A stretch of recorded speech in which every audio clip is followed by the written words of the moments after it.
All right, so the big question is, how do you protect yourself? So now it's everybody's out there after you.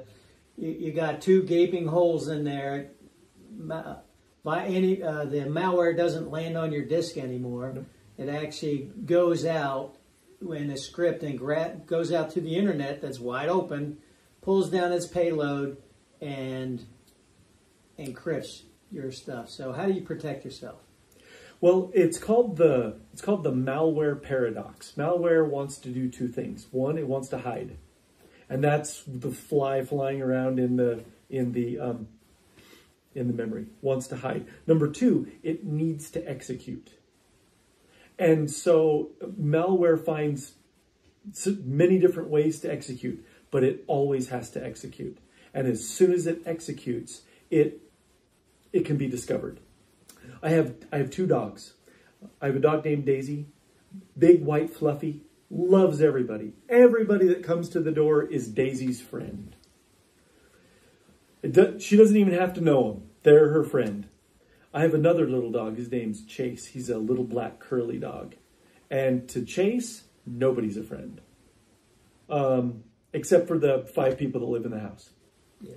And so when Daisy loves everybody, that's called there's the known good list and the known bad list. Yep. Daisy has a known bad list, and it's empty.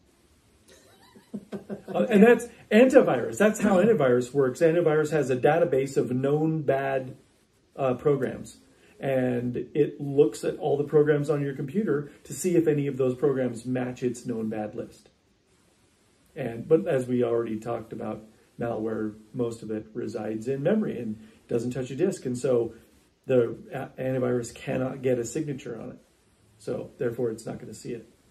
The other one, the little black dog, he is a known good list, and he has 5 people on his list.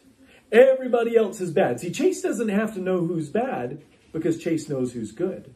And he assumes everybody else is bad. And that's where we need to get. And that's where CyberEye is today. We have a mechanism to turn your computer into Chase. And we create a list of what we know is good. You really only have, I mean, if you make a list of the programs you use on a day-to-day basis, maybe 10, maybe a dozen at the most, right?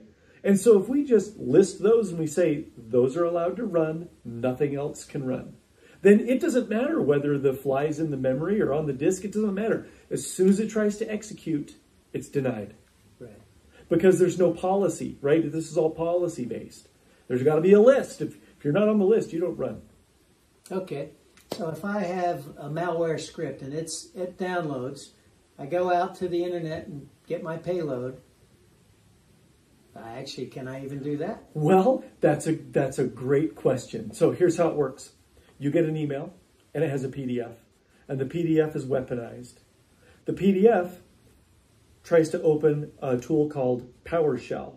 PowerShell is a scripting tool. It's baked into every Windows operating system. And with PowerShell and administrative privileges, you can do anything you want. And so malware always goes straight for PowerShell. Well, what we have to do is build a box around PowerShell, and then the little list, the Chase list, the known good list. We simply delete everything from that list, and we say nothing can open PowerShell. So PowerShell simply won't open, and we refer to that as ring fencing.